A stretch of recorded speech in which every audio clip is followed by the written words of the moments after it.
Ang kwentong ito ay hango sa totoong buhay. Mula ito sa isa nating kabayan na itago na lang natin sa pangalang Mang Celso. Taong 1994, Siquijor. Lumaki si Aaron na saksi sa gawain ng ama. Isa itong mambabarang dahil muwang pa lamang humanga ang bata. Pinagmalaki sa mga kakilala at kaklase. Wala ni isa ang naniwala dahil para sa kanila masamang tao ang mambabarang. Kumpara sa kanya na buong akala'y tama.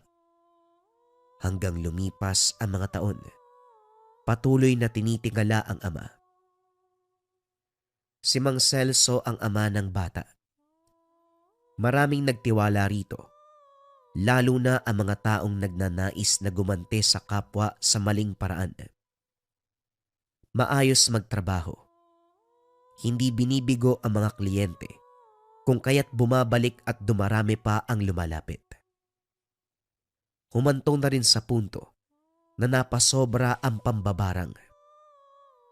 Ilang antingero na ang sumita, pero inaayos niya sa mahinaong usapan. Subalit titirahin sa lihim na paraan ang mga ito. Mababalitaang na maalam pagkatapos ang pagharap. Subalit walang naghihinala sa kanya. Magaling magtago ng sariling bakas. Dahil sa kakayahan sa ganitong larangan, patuloy ang paniniwala ni Aaron na kabutihan ang lahat. Hanggang ngayon na nagbinata na ito, walang palya sa pagsusuri. Grabe. Panglimang kliyente mo na ba yun, Tay? Wala ka talagang kupas. Ilang taon mo nang ginagawa, pero habang tumatagal lalo kayong humuhusay, dumarami pa ang nagtitiwala. Oh, pati palalata na puno na ng pera. Nagmahal po ba kayo ng singil? Tanong ni Aaron. Ikaw talaga ang dami mong nasasabi. Hindi ako nagtasang singil. Sila itong masyadong mapagbigay eh. Huwag mo kong busugin ng papuri. Baka lumaki lalo ang ulo ko. Tugon ni Mang Celso. Gusto lang po kitang ipagmalaki, Tay. Para ka kasing Diyos eh. Lahat ng hilingin ng kliyente, para sa kalaban nila nangyayari. Ginawa mo ng walang kahirap-hirap.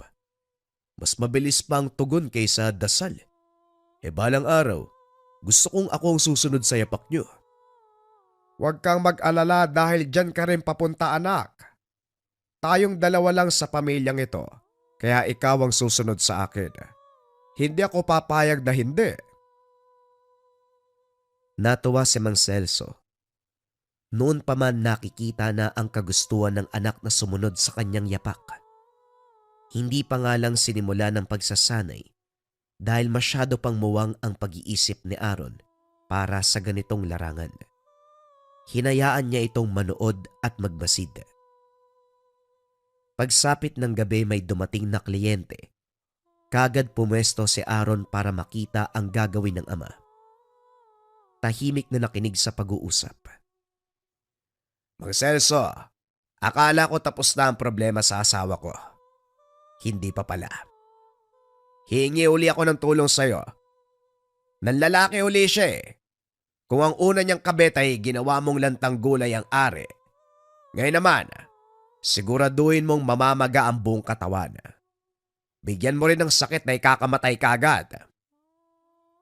Wika ni Berto. Walang problema, pero alam mo naman ang presyon natin, hindi ba? Marami kang gustong ipagawa, kaya may kamahalan din ang bayad. Alam mo ang kalakaran ko pagdating dito. Oo naman, kaya nga naghanda ako eh. Saka sakto lang yan. Pwede mong bilangin at kapag kulang, sabihin mo sa akin. Wika ni Mang Berto pagkatapos maglatag ng supot na pinaglagyan ng barya. Napangiti si Mang Celso. Kahit barya lamang ay aabot din sa malaking halaga. Kaagad itong itinabi at nagpatuloy sa usapan. Nang magkasundo, umalis si Berto. Nagtungo naman sa tagong silid ang mambabarang para simulan ang orasyon. Mahabang ritual ang nasaksiyan ni Aaron. Mulat ang mga mata na nanonood, lalo na nang dumako sa puntong gagamit ng manika ang ama. Bawat tusok ng karayom sa partikular na bahagi ay siya ring pagngiti ng binata. Nakakaramdam ng saya sa tuwing makakakita ng ganitong eksena, lalong-lalo na kung maglalabas ng likido sa parteng iyon, na ang ibig sabihin ay tumalab sa biktima ang orasyon. Katagalan, natagpuan ng binata ang sariling lumalaki ang kagustuhan na matuto upang siya naman ang gumawa nito ng aktwal. Pagkatapos ng ritual, kagad sinabihan ang ama tungkol sa naisip. Humindi si Mang Celso. Hindi pa buo ang tiwala na magagawa ni Aaron ng tama. Alam niyang bugso lamang ng damdamin ang nararamdaman nito, hindi determinasyon. Kampon siya ng kaliwa, pero marunong ding tumingin sa taong tuturuan. Kapag hindi pa handa, hindi magbabahagi ng kaalaman. Sa kabilang banda, hindi matanggap ni Aaron ang paghindi ng ama. Gusto nang matuto dahil para sa kanya ay handa na siya. Dahil dito, nagkusang gumawa ng paraan. Sa sandaling tulog si Mang Celso, palihim na pumuslit. Kukuhain ng libreta at kukopyahin ng bawat nakasulat. Babalik sa kwarto at doon sasauluhin. Nagsanay na nagsanay hanggang sa naging tama ang pagbigkas. Nang makabisado ang lahat ng orasyon, tinutukan ang aktwal na proseso ng pambabarang. Sa mga sumunod na araw walang palya sa panonood si Aaron. Bawat kliyenteng dumarating ay naroon siya. Bawat gagawing ritual ay saksi. Dito nagduda si Mang Celso dahil mas tutok ang binata kumpara noon.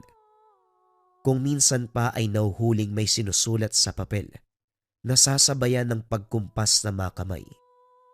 Hindi na lang binigyan ng pansin dahil walang naisip na masama. Lingid sa kalaman ng ama, meron na itong binabalak. Nang sa tingin ng binata sapat na ang kaalaman, pinuntahan ng mga kaibigan, pinagmayabang. Ayaw maniwala kung kaya't nagamon siya para mapahanga ang mga ito. Ito namang si Aaron, puro pagyayabang. Kakasabi mo lang nung nakaraan na hindi payag ang tatay mo na matuto ka.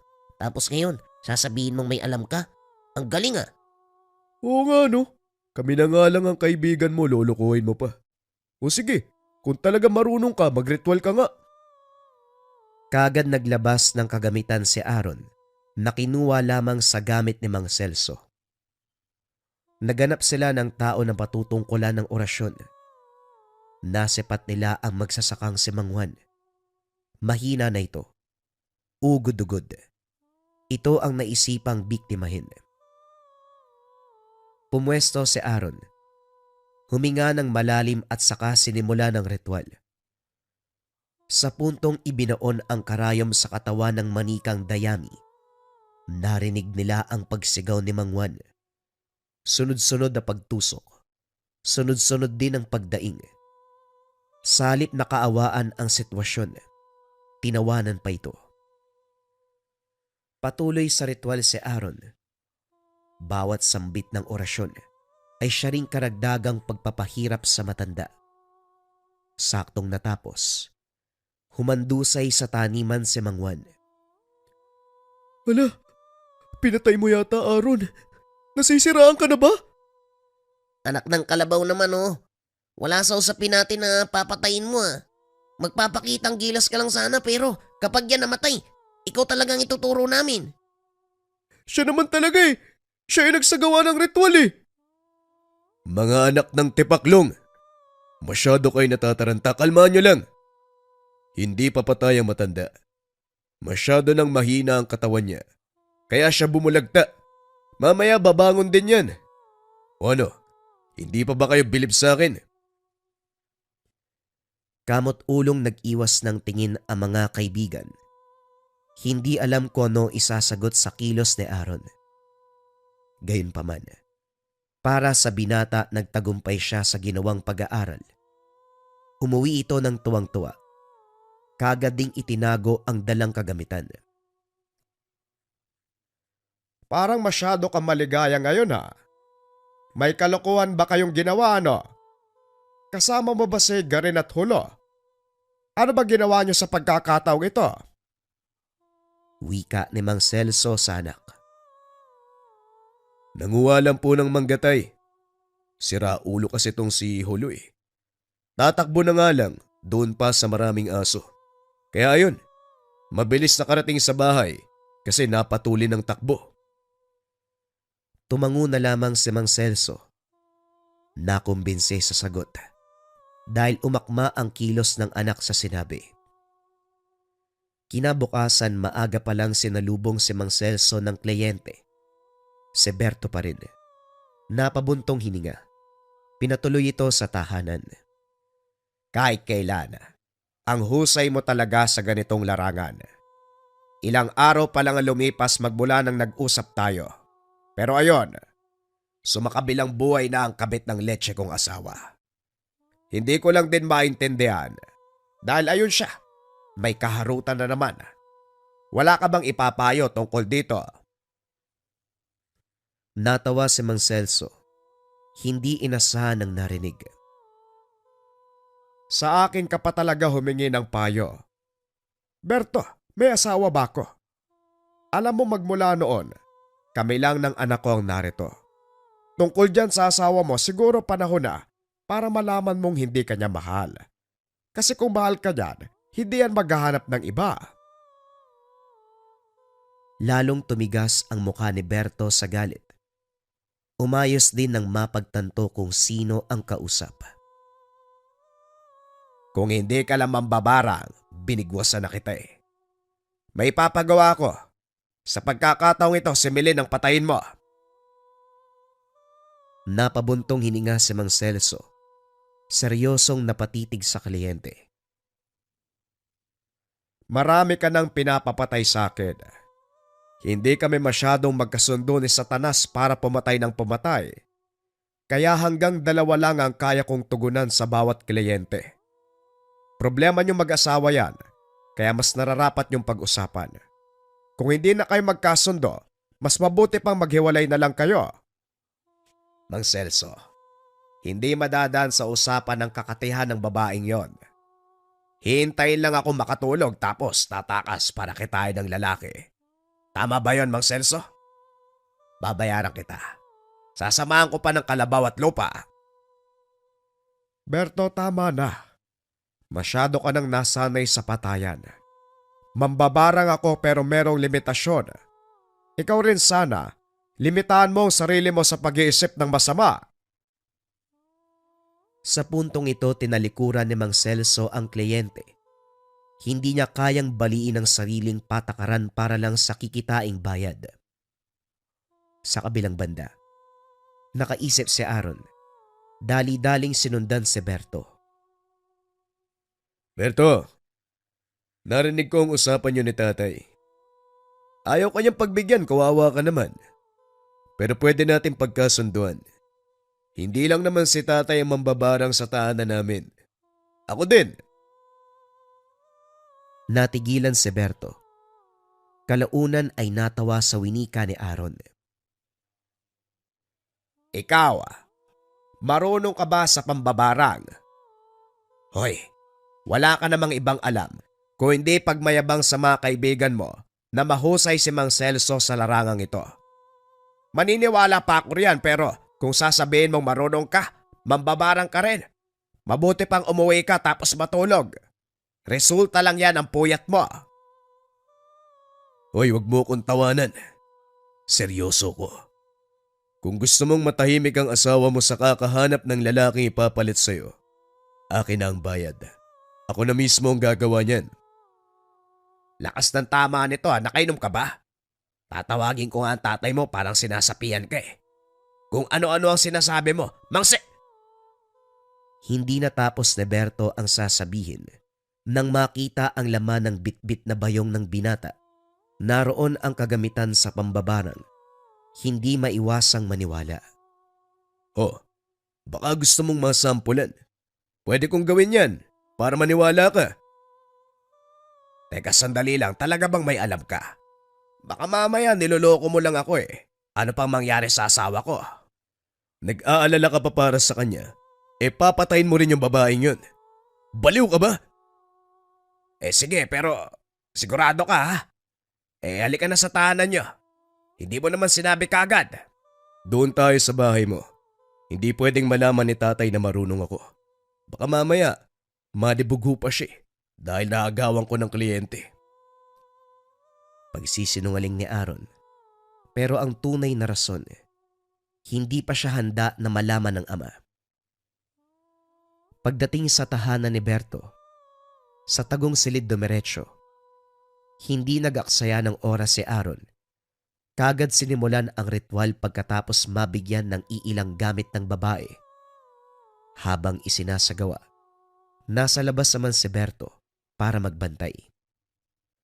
Inihipa ng orasyon ang manikang dayami, paisa-isang tinusok ng karayom sa partikular na bahaging gustong patamaan ng karamdaman. Muli itong binulungan ng orasyon. Makalipas ang ilang sandali, kagad ding natapos, kamot ulong hinarap si Berto. Kumpara sa ama mo, ang bilis mo yatang natapos. Mambabarang ka ba talaga? Baka naman disenyo lang ang manika at karayom. Ginawa mong panloloko. Pineperahan mo lang yata ako eh. Meron ka bang iba't ibang uri ng insekto dyan, oh? Ang dami mong satsat. Maghintay ka sa asawa mo. Alamin ang mangyayari sa kanya. Mamaya magulat ka pa eh. At saka, ang baba mo magbayad. Dagdagan mo naman. Mas mukha ka palang pera kaysa sa tatay mo. O ito, umuwi ka na mamaya, maningil ka pa eh. Binaybay ni Aaron ang daan. Tuwang-tuwa. Walang mapagsidla ng saya.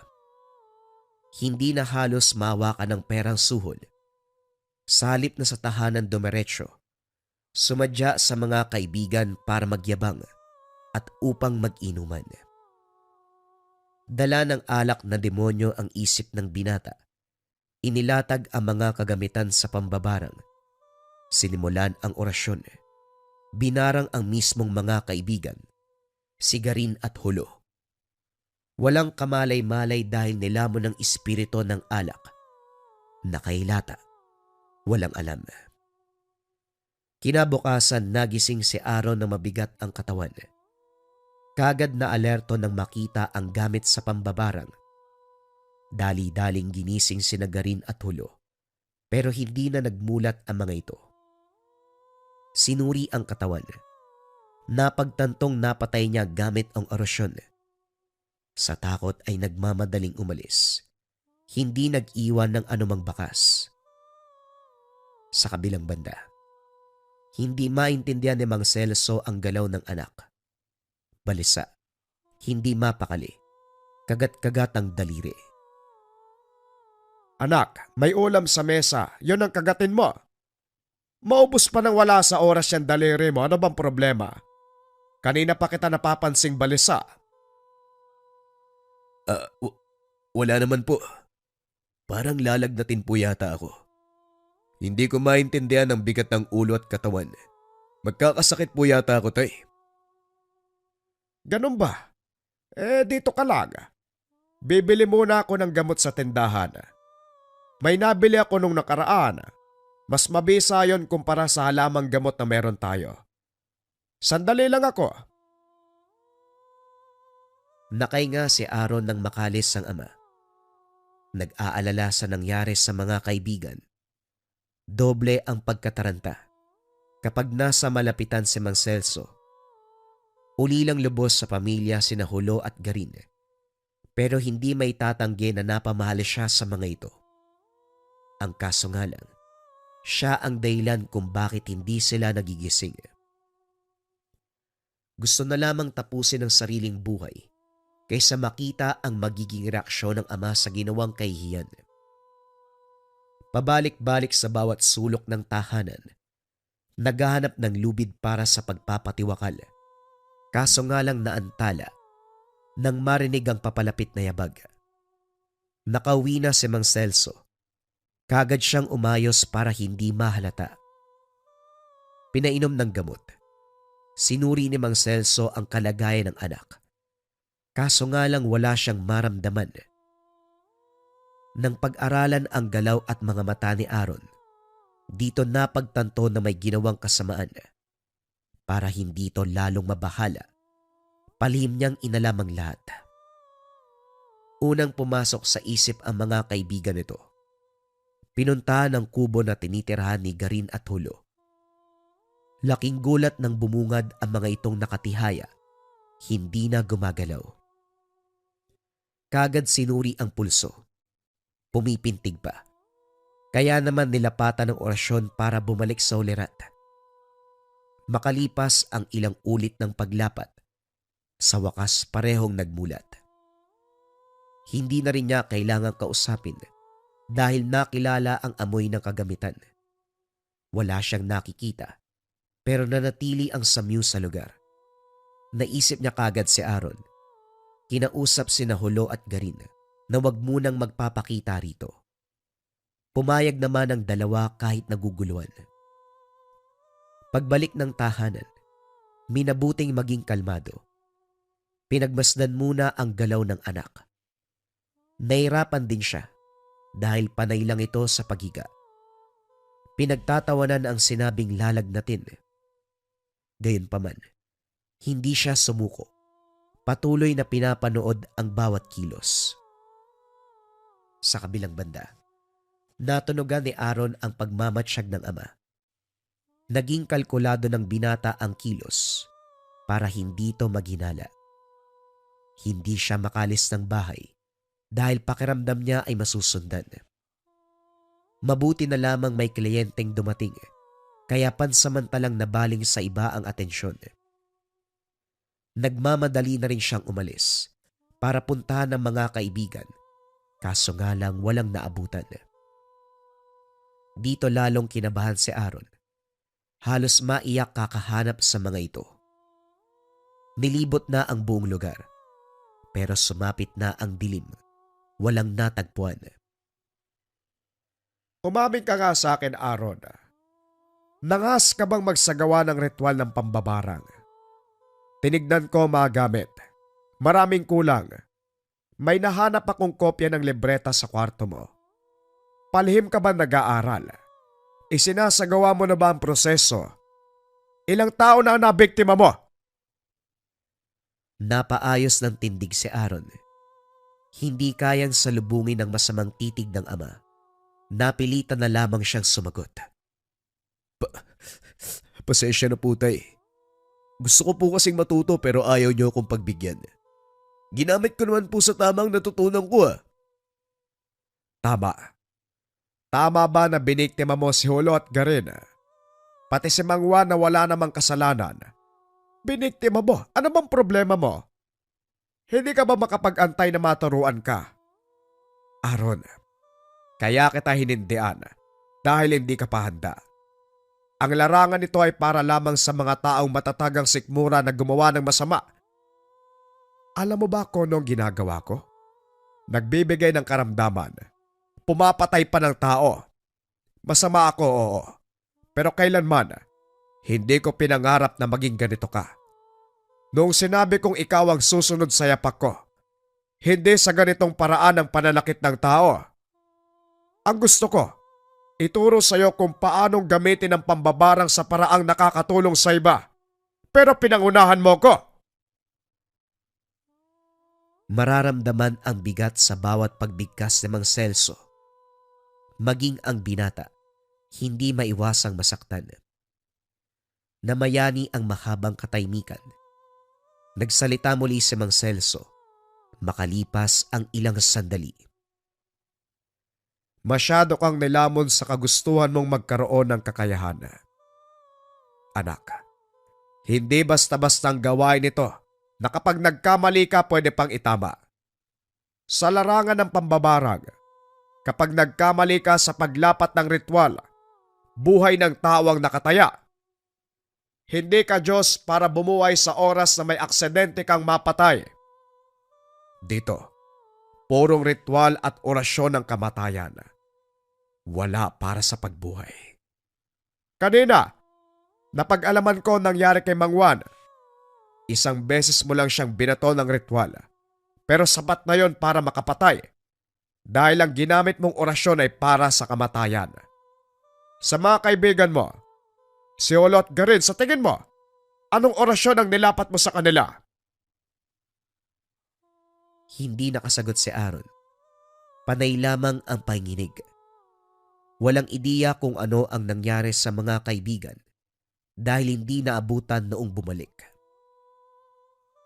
Hinayaan ni Mang Celso na mag-isip ang binata. Binigyan ng oras para mapagtanto ang ginawa. Samantala, binalikan ni Mang Celso si Olo at Garin para alisin ang nakakapit pang sumpa sa katawan. Nagsimula ng kumilos ang insektong nasa loob ng katawan. Unti-unting sinisira ang lamang loob. Nanghihina na rin ang mga binata. Sa kabutihang palad nagawa namang iligtas ang dalawa pagkatapos ang mahabang proseso. Ang akala ni Mang Celso, dito nagtatapos ang maling gawain ng anak. Yun pala ay meron pa. Hindi makapaniwala nang makausap si Berto. Nadulas ito sa pagkwento at binanggit ang ginawa ni Aaron sa asawa nito. Walang pasabing umuwi. Kinompronta ang anak. Umamin ka sa akin, Aaron. Ilang tao na ang biniktima mo? Magsalita ka! Tay, 4 po.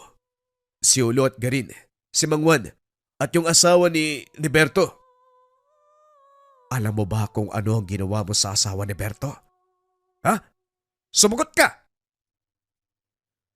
Labis na takot ang naramdaman ni Aaron. Ito ang unang pagkakataon na makita na ganito ang ama. Lumuhod ang binata. Nagsusumamo sa paghingi ng tawad, pero masyadong nangibabaw ang galit ni Mang Celso. Hindi inasahang na pagbuhatan ng kamay. Sapo ni Aaron ang dugo ang bibig. Ang buong akala ko, napalaki kitang masunurin at hindi pasaway. Kung sa bagay, masamang tao ako, kaya hindi nakakapagtaka na ganito ang kahihinatnan mo. Naupo si Mang Celso sa tabi. Nasa malayo ang tingin. Aminadong maling daan ang tinahak, pero kailanman hindi naisip na maging masama ang anak. Noon pa man natutuwa siya sa tuwing makikita itong nanonood, pero hindi ganitong klase ng larangan ang gustong ipamana sa anak.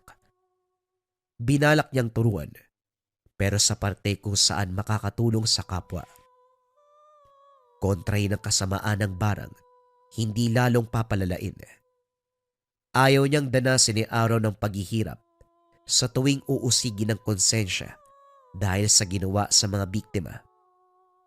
Subalit huli na siya. Natuto na ang binata ng hindi namamalayan.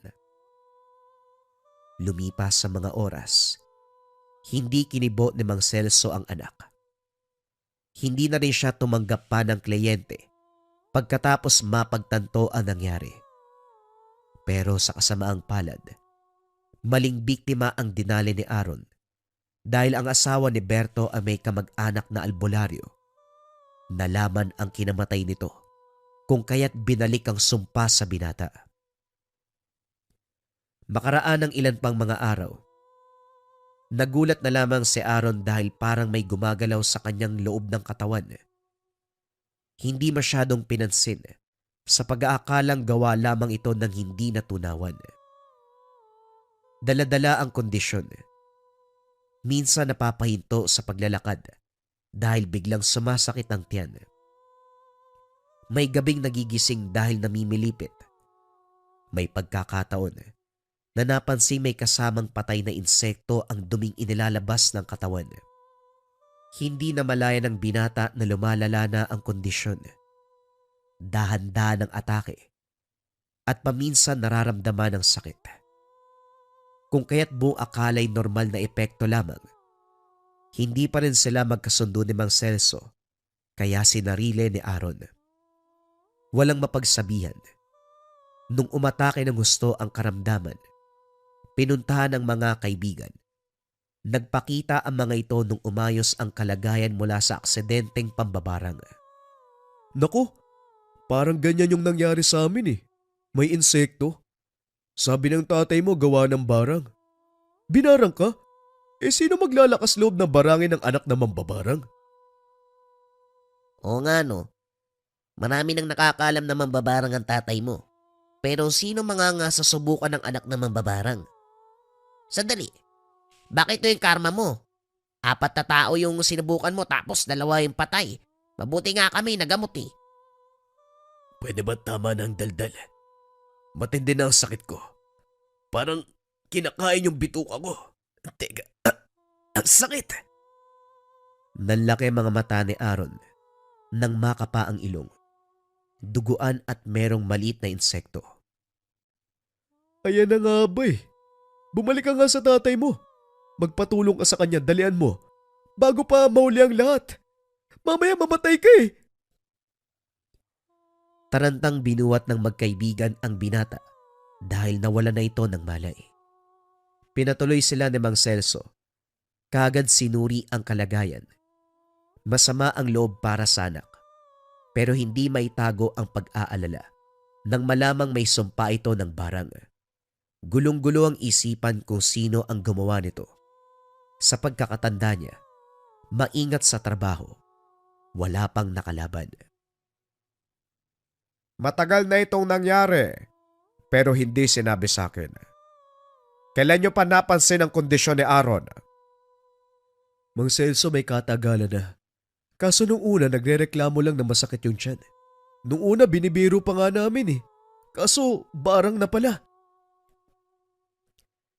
Isinantabi muna ni Mang Celso ang katanungan. Inuna ang kalagayan ng anak. Kinuha ang libreta. Binuklat sa pahina ng orasyon ng kagalingan. Nagsindi ng mga kandila. Naganda pa ng kagamitan.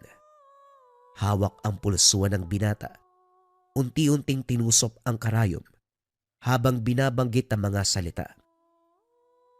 Pagkatapos ay kumuha ng insekto, tinalian ng puting tela ang binti at saka isinubo sa walang malay na si Aaron. Sa gabay ng orasyon, dahan-dahang bumaba sa ikabutura ng binata ang insekto. Nanatili ito sa loob ng ilang oras. Unti-unting hinigop ang sumpa ng pambabarang. Ang insekto roon ay may karga. Dahan-dahang namamatay. Pagkatapos ito gumapang palabas ng bibig. Nakahinga si Mang Celso nang makitang nagkulay pula ang tali. Ibig sabihin nakuha nito ang lahat ng sumpa sa katawan. Ikinulong ang insekto sa garapon. Inantay ko mag-iiba ang kulay ng tali. Makaraan ang ilang sandali. Unti-unting nagkulay itim. Ibig sabihin na kontra na ang sumpa. Ito ngayon ang magdudusa upang hindi maibalik uli. Winasak ni Mang Celso ang gabay ng hangin para hindi na matunto ng anumang ritual ang kinalalagyan ni Aaron. Nang magtagumpay, doon lamang siya nakampante. Tumagal pa ito ng ilang oras bago natauan. Pagkagising nito wala nang maalala. Isinara ni Mang Celso ang alaala para hindi na mabalikan ang ginawang kasamaan. Ipinagpalagay na dulot lamang ng pagnanais na magkaroon ng kakayahan sa isang bagay. Mali ito sa paningin ng ama, kung kaya't sinamantala ang pagkakataon na makalimutan ng anak. Maging si Olo at Garin, nagtataka sa pagbabago ng binata. Hindi na lang sila nag-usisa dahil natatakot kay Mang Celso. Buwat ng nangyari, binago ng mambabarang ang sariling buhay. Kung dati kampante sa pagiging mambabarang at tanggap na ito ang magiging kapalaran, ngayon ay tinalikuran alang-alang sa iisang anak. Natuto ito sa nangyari kay Aaron, sa sobrang tutok sa larangan, sa sobrang kampante, hindi maabsorba ang maling gawain. Nanonood lamang ito Ngunit inaaral na pala ang pamamaraan na nagresulta sa malaking perwisyo. Kamuntikan niyang mapatay ang sarili dahil ibinalik sa kanya ang sumpa ng barang. Ang susunod na kwento ay bagong istorya pa rin mga kabayan. Ito ay tungkol sa tagapagbantay ng dalampasigan. Simulan na ang storya. Ang kwentong ito ay hango sa totoong buhay. Mula ito sa isa nating kabayan na itago na lang natin sa pangalang Ramon. Taong 1980. Romblon. Noong dekada 80, bago pa man magkaroon ng kuryente sa mga liblib na baryo ng Romblon, may isang lugar na tila iniwanan ng panahon. Ang baryo ng Kalangtew. Napapalibutan ng matataas na puno ng nyog, maliliit na kubo, at isang mahabang dalampasigan na humahalik sa kulay asul na dagat.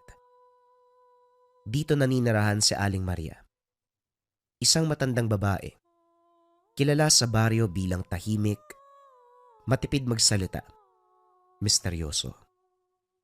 Hindi katulad ng ibang matatanda sa baryo na madalas nag-uusap sa tindahan ni Aling Bembang tuwing hapon.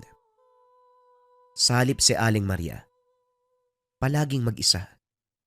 Walang asawa, wala ring anak. May iilang tsismis na dati raw siyang mananahi sa Maynila o kaya isang tagapag-alaga ng matandang mayaman, ngunit walang nakapagpatunay. Sa tuwing papalubog ang araw, makikita siya sa harap ng bahay. Nakaupo sa duyang gawa sa lambat. Hawak ang isang makapal, itim, at basang aklat na tila galing pa sa ilalim ng dagat. Isang hapon ng tag-araw, habang ang mga bata ay naghahabulan sa tabing dagat at ang mga matatanda ay abala sa paglalako ng tuyong isda. Isang batang lalaki na ang pangalan ay Ramon ang napadaan sa tapat ng bahay ni Aling Maria. Mapanghas, mausisa si Ramon. Tulad ng karamihan sa mga batang lalaki nung panahon na iyon. Kalbo, walang tsinelas, may kahoy na tirador sa bewang. Napatingin siya sa matanda. Aling Maria, ano po yung binabasa niyo araw-araw? Basang libro po ba yan? Hindi kaagad sumagot si Aling Maria. Itiniklop niya ang aklat at saka marahang tumayo. Tinignan niya si Ramon mula ulo hanggang paa bago ngumiti ng tipid. Bihira siyang ngumiti, kaya parang kinilabutan ang bata. Anong pangalan mo, iho? Ramon po, Aling Maria. Ako po yung apo ni Mang Enteng na mangingisda po. Tumango si Aling Maria at saka tumingin sa dagat na kumikislap sa huling liwanag ng araw. Alam mo, iho, payong matanda. May mga bagay na mas mabuting hindi mo na tinatanong. Napakunot ang noo ni Ramon. Ngunit tumango. Tumakbo pabalik sa mga kalaro. Habang papalayo siya, muli siyang napalingon at nakita ang matanda na muling bumubuklat ng aklat. Ang pahina nito ay tila kumikinang sa sikat ng araw at may mga simbolo na hindi niya mawari. Hugis alon, hugis isda, at mga bilog na tila mga mata ng sirena. Kinagabihan, habang lahat ay tulog na, ang tanging liwanag na lamang ay mula sa gasera at ilaw ng buwan. Bumaba si Aling Maria sa dalampasigan. Suot ang lumang saya, bitbit ang aklat. Lumuhod siya sa buhangin. Ang tubig ay umaabot sa kanyang tuhod hanggang nilatag niya ang aklat sa harapan ng alon. Kayong mga nilikha ng dagat, ako'y inyong anak. Ibalik niyo ang katahimikan sa lupain ito. Ilihim ang aklat sa mata ng tao. biglang umampas ang alon ng mas malakas kaysa sa karaniwan. Kumislap ang tinta sa aklat. Mula sa gitna ng dagat ay may lumitaw na hugis anino. Malaki, madilim, at may hugis tao ngunit may buntot na parang isda. Sinarado ni Aling Maria ang aklat. Hinalikan nito bago tumalikod. Hindi siya natakot. Sanay na sa ganitong tagpo. Ito na ang kanyang papel sa loob ng maraming taon. Maging tagapag-ingat ng lihim na aklat ng alon. Ngunit ang hindi niya alam, mula sa likod ng punong nyog, may matang nanonood sa kanya. Si Ramon. Dala ang tirador at isang maliit na lamparang degas. Nakasilip sa mga dahon. Nanginginig siya sa nakita pero hindi umalis. Anong klaseng aklat yun? At saka, ano yung anino? Kinabukasan, bumalik si Ramon sa bahay ni Aling Maria. Katulad ng dati, naroon ang matanda. Nakaupo sa duyan, pero wala na ang aklat sa kanyang mga kamay. Aling Maria, nakita ko po kayo kagabi ah. Tahimik ang matanda. Hindi nagulat at hindi rin nagalit. Parang inaasahan na ang pagdating ng araw na ito. Kung ganon, kailangan mong makinig. Ang aklat ay hindi laruan, Ramon. Hindi ito para sa mga mausisang bata. Ito'y para lamang sa mga pinagpala at sinumpa. Nagtagpo ang tingin nila. May lungkot sa mga mata ni Aling Maria at may apoy ng kuryosidad sa mata ni Ramon. Halika, ipapaliwanag ko sa iyo ang kasaysayan ng aklat na ito. Ngunit kapag narinig mo na, kailanman ay hindi na makakalimutan. Sa lilim ng puno ng mga nyog, naupo si Ramon sa bangkong kahoy sa tabi ni Aling Maria. Sa unang pagkakataon, pinapasok din siya sa loob ng tahanan. Isang simpleng bahay na amoy asin at lumang kahoy. May mga palamuti sa dingding, nagawa sa mga pinatuyong halamang dagat. At sa mismong gitna ng sala, may maliit na altar na may kandila at isang bato na hugis pusod. Sa isang istante, naroon ang aklat. Basang-basa pa rin ang takip nito kahit tuyo ang paligid. Para bang may sariling mundo ang aklat. Laging basa. Palaging malamig sa pandama na para bang buhay. Ang aklat na ito ay hindi galing sa tao, Ramon. Isinulat ito ng mga diwatang dagat. Noon pang wala pang mga barangay dito. Wala rin ang simbahan at wala pang mga bangkang demotor. Ito ay ginawa upang bantayan ang balanse sa pagitan ng tao at ng dagat. Dahan-dahang binuksan ni Aling Maria ang unang pahina. Doon nakita ni Ramon ang kakaibang sulat. Parang alon. Kumikislap ang tinta tuwing tatamaan ng liwanag. Sa bawat buklat, lumalalim ang kanyang hinga. Para bang hinihigop ng aklat ang kanyang kamalayan. Noong kabataan ko tulad mo, mausisa rin ako. Anak ako ng mangingisda. Araw-araw, sumasama ako sa ama ko sa laot. Hanggang dumating ang isang pagkakataon. May natagpuan kaming bangka na walang laman, kundi isang batang babae. Buhay! Nangawakan ko siya. Meron siyang ipinasang alaala. Pumasok sa isipan ko ang lokasyon ng aklat. Tumigil sandali si Aling Maria. Tumingin sa mga kamay. Para bang naroon pa rin ang bigat ng sandaling iyon. Simula noon, sinundan ko ang bakas ng alaala. Dinala ko nito sa ilalim ng kuweba sa paanan ng bangin at doon ko nakita ang aklat. nakalutang sa isang bilog na tubig alak sa gitna ng bato. Akala ko'y regalong sagrado. Hindi ko alam na ito'y responsibilidad at pagsubok. Ano pong ibig yung sabihin na pagsubok? Umangat ang tingin ni Aling Maria kay Ramon. Mabigat ang mga mata. Sapagkat ang sinumpang tagapagpadala ng aklat ay piniling magsakripisyo, hindi maaaring magkaanak, hindi maaaring umalis sa bayang ito, at habang buhay nakakampi ng dagat, kahit pa pinapatay na nito ang mga tao. Napabuntong hininga si Ramon. Sa unang pagkakataon, naramdaman niya, hindi lamang ito kwento ng kababalaghan.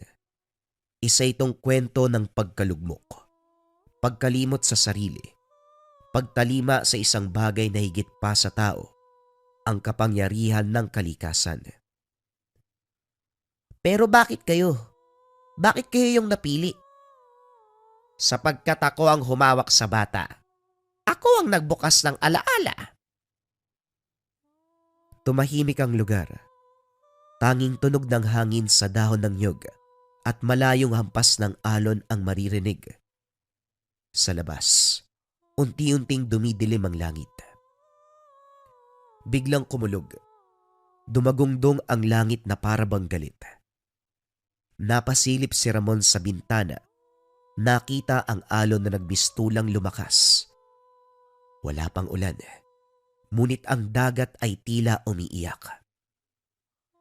Aling Maria, nagagalit po ba yung dagat? Hindi ang dagat ang galit, Ramon, kung hindi ang mga nilalang na isinumpa nito. Tumayo si Aling Maria. Pumunta sa altar at kinuha ang batong hugis pusod. Mula sa ilalim ng mesa, kinuha ang isang basong may laman na tubig dagat. Sa isang iglap kumislap ang bato. Naglabas ng usok. Sa gitna ng usok may narinig si Ramon. Isang tinig na tila galing sa ilalim ng tubig. Pabulong. Paos. Punong-puno ng panaghoy. Ibinalik mo ang mata ng alon, ngunit hindi pa sapat. Hindi pa sapat! Ano po yun? Sino po yun? Isa sa mga tagapagbantay. Sa ilalim ng dagat, may 3 mata ang aklat ng alon. Isa roon ang nawala at kamakailan lamang bumalik sa bayang ito. Kaya lumalakas ang dagat.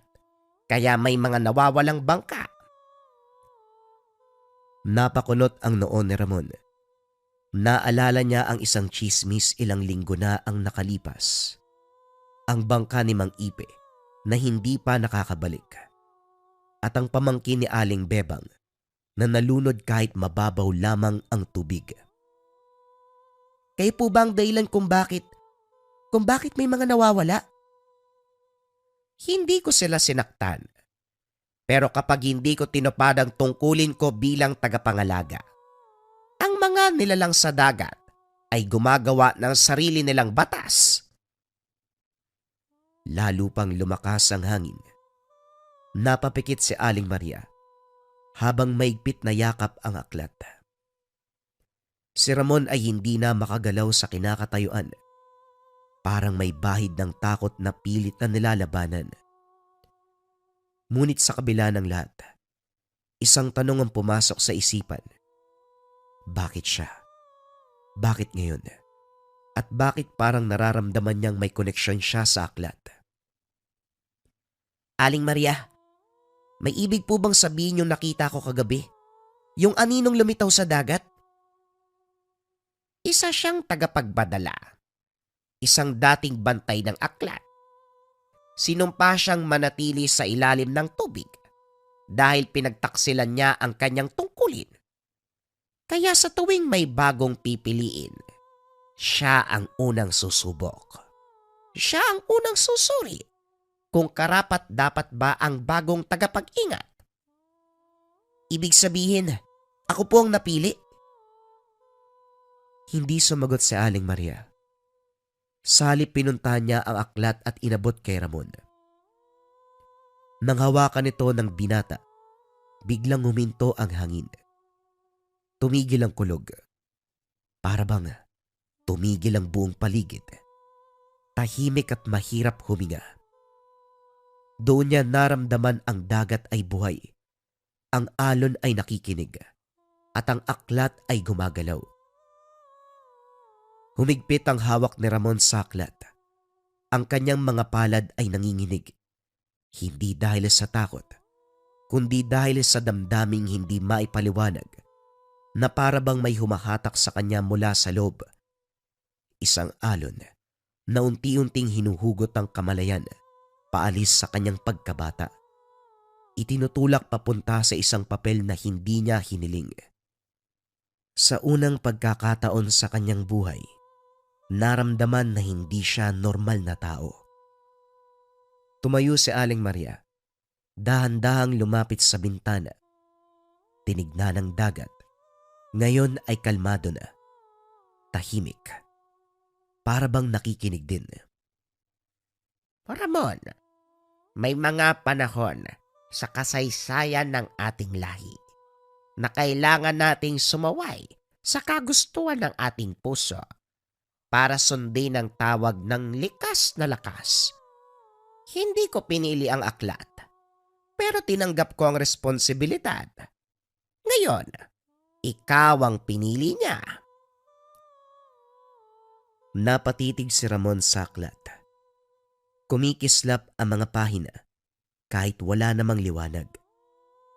Dahan-dahan niyang binuklat at sa bawat pahina, lumilitaw ang mga imahe ng dagat. Hindi basta-basta larawan, kundi mga gumagalaw na alaala. Isang matandang lalaki na tinatangay ng alon. Isang batang babae na umiiyak sa ilalim ng tubig. Isang nilalang na may katawan ng tao pero may buntot ng sirena. Bakit ako? Hindi naman ako matalino. Hindi rin ako espesyal. Dahil busilak ang damdamin mo, Ramon. Malinis ang kalooban. Likas sa iyo ang mga katanungan at ang tanong ang siyang susi ng pag-alam. Naglakad si Aling Maria patungo sa maliit na aparador. Binuksan ito at kinuha ang isang lumang supot na yari sa telang borda. Mula roon, inilabas ang isang kwintas na may palawit na kabibe. Hindi ordinaryo, kundi may hugis ng mata. Isuot mo ito habang dala mo ang aklat. Kailangan mong isuot ang mata ng alon. Sa pamamagitan nito, makikita mo ang mga nilalang na hindi nakikita ng ordinaryong tao. Makakausap mo din sila. Pagkasuot ni Ramon ng kwintas, napalunok siya. Biglang naging mas malinaw ang paligid. Mas maliwanag ang kulay ng kahoy. Mas malutong ang tunog ng alon. At mas mabigat ang kanyang dibdib. Biglang narinig ang mga bulong. Hindi mula kay Aling Maria, kundi mula sa mga aninong tila lumilitaw sa paligid. Tagapagpadala. Tagapagpadala. Dumating na siya. Napatayo si Ramon at lumingon sa paligid. Kaso nga lang wala siyang makita. Nang tinignan si Aling Maria ay ngumiti lamang ito. Kaso nga lang may bakas ng pagod sa mga mata.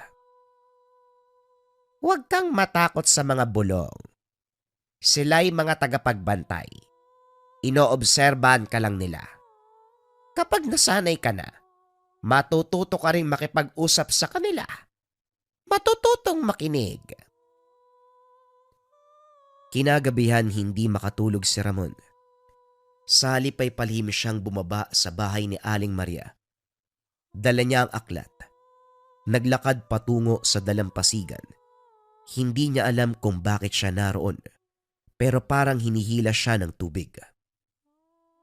Pagdating sa buhanginan, Lumuhod siya at binuksan ang aklat sa mismong harapan ng alon. Biglang lumamig ang hangin. Ang buwan ay nagliwanag at mula sa ilalim ng tubig, muling lumitaw ang aninong nakita niya roon. Ngunit ngayon ay mas malinaw na ito. Isang lalaki na may mahabang buhok, balat na tila bato, mga matang parang salamin ng buwan. Sa kanyang likod ay may palikpik. Isang nilalang ng dagat, hindi ganap na tao at hindi ring ganap na hayop. Ikaw ba ang bagong tagapagpadala? Hindi ko alam, pero hawak ko ang aklat. Kung gayon, ikaw ang susubok. Ikaw ang may hawak ng aklat. Ikaw ang gagawa ng pagpapasya. Ang dagat ba ay ililigtas o ibabalik sa galit? Tumindig ang balahibo ni Ramon. Hindi pa gaanong buo ang kaisipan sa paghusga sa pagitan ng kabutihan at kasamaan. Ngunit narito siya, kaharap ang nilalang ng kailaliman. Hawak ang aklat ng 100 henerasyon at kailangan niyang mamili. Bakit kayo galit? Ano bang nagawa ng mga tao? Ang dagat ay nagbibigay, pero kinakalimutan siya. Tinatapunan ng mga masasamang bagay. Sinisira ang bahay ng mga nilalang. At sa bawat pagkalimot, isang mata ng alon ang nabubulag. Ngayon kailangan naming ibalik ito, kahit kailangang gumamit ng dahas. Bumalik ang hangin. Umalon muli ang tubig. At sa hindi kalayuan tila may mga nilalang na lumulutang-lutang. Binabantayan siya. Ang lahat ng ito ay hindi panaginip. Ito ay simula ng kanyang pagiging tagapagpadala. Hindi niya ito pinili, ngunit siya ay naparito. Mula sa likod, narinig ang tinig ni Aling Maria. Hindi na siya lumapit, ngunit alam na naroon ito. Tandaan mo, Ramon, ang aklat ay hindi basta taguan ng lihim. Isa itong pintuan at sa oras na buksan mo ito, hindi ka na makakabalik sa dating ikaw. Hindi na sumagot si Ramon. Tinignan lang niya ang aklat. Tumitig sa anino sa tubig at sa kauna-unahang pagkakataon sa kanyang buhay. Tumango siya hindi para sumunod, kundi para tanggapin. Kinabukasan nagising si Ramon na tila may kakaibang bigat sa dibdib. Hindi dahil sa sakit o karamdaman, kundi tila isang bigat ng pananagutan. Sa panaginip, muling lumitaw ang nilalang mula sa dagat. Sa pagkakataong iyon tinawag siya sa isang lugar. Isang kuweba sa ilalim ng bato, malapit sa dulo ng baybayin, na ayon sa panaginip, tinatawag sa kuweba ng mga alaala. Hindi ito alam ng mga bata at ni minsan hindi binanggit ng mga matatanda. Ngunit sa panaginip, malinaw ang tawag at ngayon ay gising na siya, ngunit maririnig pa rin ito sa kanyang isipan. Bumaba siya sa bahay ni Aling Maria. Nadatnan ang matanda na nagsisiga ng tuyong dahon sa likod bahay. Tahimik lang ito habang hinahalo ang abo. Parang walang pakialam sa kung anong nangyayari sa mundo. Aling Maria, napaginipan ko po yung isang kuweba. Kuweba daw ng mga alaala ang tawag. Alam niyo po ba yun? Hindi tumingin si Aling Maria. Ipinagpatuloy ang paghalukay ng apoy. Kaso nga lang sandaling katahimikan ang bumalot. Bigla niyang binagsak ang patpat at tumayo. Binalik nila ang alaala. Ang kuweba ng mga alaala ay lugar na hindi dapat pinupuntahan ng tao. Doon nagtatagpo ang mga lumang bantay, ang mga itinakwil at ang mga lumaban sa aklat.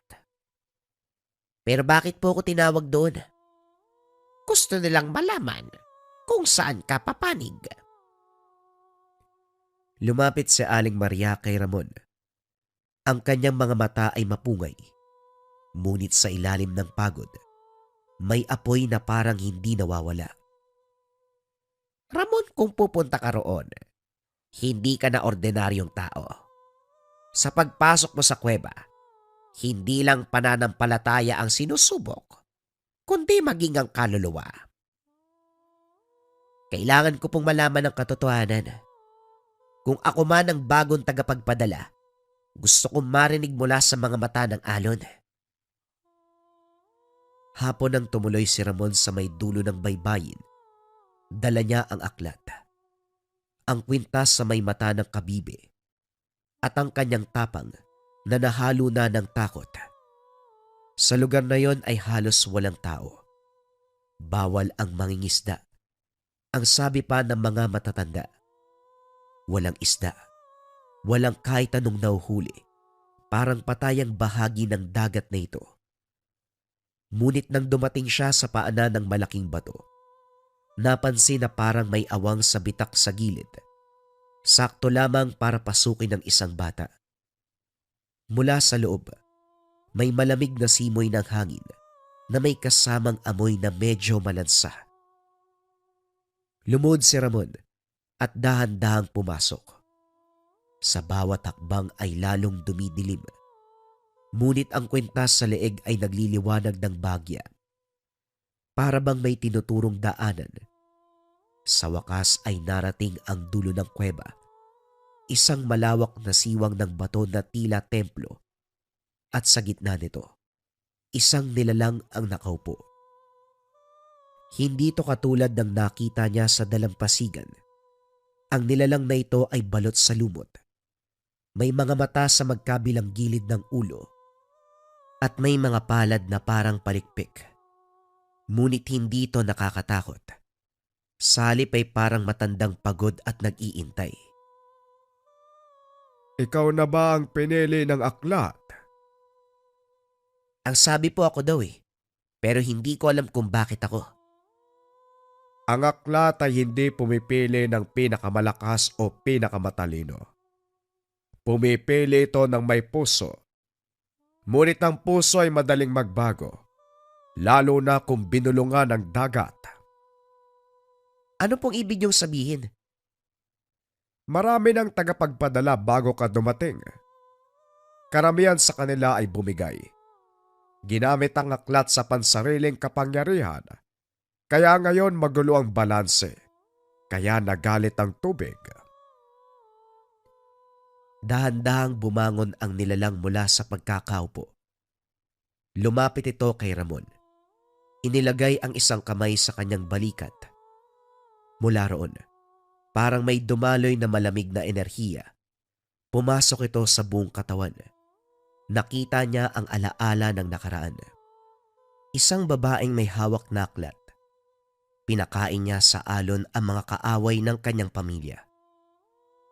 At yung isa, matandang lalaki, ginamit ang aklat upang patahimikin ang lupa at makuha ang mga isda sa kanyang lambat. At ang isang batang babae, nagpa siyang sunugin ng aklat, pero ito'y muling nabuhay at tumalsik pabalik sa dagat. Lahat sila, naging tagapagpadala. Lahat sila, bumagsak. Napasinghap si Ramon. Naupo siya sa malamig na bato. Mabigat ang pakiramdam. Parang tinimbang ang kanyang kaluluwa at nakita ang kakulangan. Paano ko po malalaman kung hindi ako babagsak? Hindi mo ito malalaman. Hindi ito pagsusulit na may tamang sagot. Ang aklat ay may sariling kaisipan. Pero sa bawat pahina may katanungan. Ang tanging paraan para hindi bumagsak. Huwag kang titigil sa pagtatanong. At kahit kailan, isipin mo ang kabutihan ng nakararami. Tahimik na tumayo si Ramon. Tinignan niya ang aklat sa kanyang kamay. Kumislap ng bagya at saka bumalik sa dating anyo. Sa labas, nagsimula ng umambon. Ang mga ulap ay bumibigat at ang dagat ay muling bumubulong. Mula sa malayo narinig ang tinig ni Aling Maria, tila ba dinadala ng hangin. Ramon, bumalik ka na. Nagsisimula na ang pag-ikot ng tubig.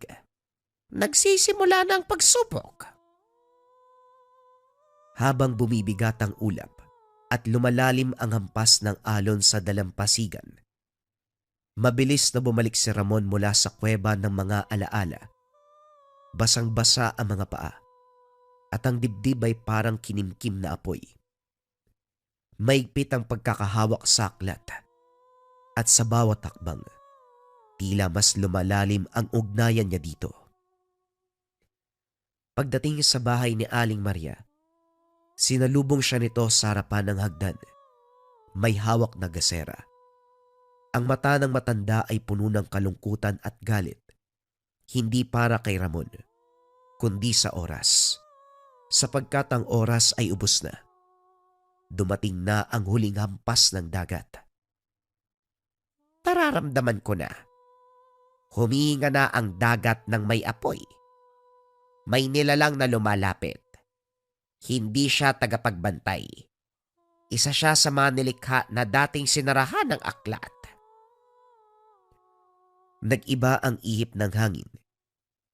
Sa hindi kalayuan may malalakas na alon na tila humahampas sa hangin. Mula sa dalampasigan, may namuong porma. Isang aninong bumabangon mula sa tubig. Hugis tao ito, pero hindi normal. Nagbabaga ang mga mata. Ito ang tagapaglikha ng paglimot. Isang nilalang mula sa malalim na bahagi ng karagatan na minsang tinangka ng mga tao nung unang panahon na gamitin bilang sandata. Ngunit ito'y tinanggihan ng aklat, kaya't isinarado sa kailaliman. Ngayon ay muling bumalik upang kunin ang lakas ng aklat para sa sariling layunin. Burahin ang alaala ng mga tao upang wala nang magtangkang labanan ang dagat. Ibigay mo sa akin ang aklat, batang tagapagpadala. Hindi mo ito maiintindihan. Sa kamay ng isang nilalang na katulad ko, ang dagat ay magiging tahimik muli dahil walang tao ang matitira upang gambalain ito. Hindi mo to makukuha. Hindi ako perpekto, pero ito'y pinagkatiwala sa akin. At ngayon alam ko na ang dahilan. Ang dagat ay hindi dapat naglilinis sa pamamagitan ng pagkalimot. Kailangan itong maalala kung paanong nasaktan at kung paanong magpatawad. Tumindig si Ramon. Sa kanyang leeg ang mata ng alon ay kumikislap. Binuksan ang aklat sa gitna ng buhanginan. Sa likuran si Aling Maria ay nagbistulang umaawit ng isang lumang salita, mga uri ng engkantasyon. Biglang lumabas ang matinding liwanag mula sa pahina ng aklat. Para itong isang malalim na hininga na galing sa dagat. Tumigil ang hangin. Tumahimik ang tubig. Napako sa kinakatayuan ng nilalang. Unti-unti itong nawala. Hindi dahil sa apoy, kundi dahil sa mga alaala. Mga mukha ng pamilya na tinangay ng bagyo. Mga batang nalunod at iba pang nabiktima. Sa isang huling sigaw, ang nilalang ay naglaho. Parang tinangay ng mismong alon na naglabas sa kanya. Muling kumalma ang tubig. Bumalik ang liwanag ng buwan at ang aklat ay unti-unting tumigil sa pagliwanag. Napalod si Ramon. Pagod at pawis na pawis. Nilapitan siya ni Aling Maria at inalalayan. Tapos na. Pero hindi pa wakas ng lahat. Nagwakas lamang ang tunggalian.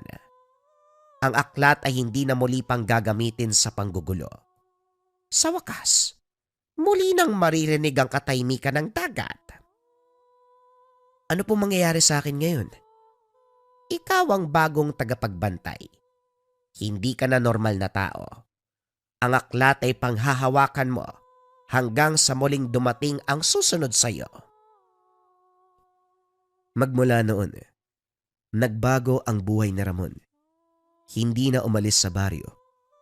Ngunit tuwing gabi, maririnig na nakaupo sa may buhangin, kaharap ang dagat, hawak ang aklat.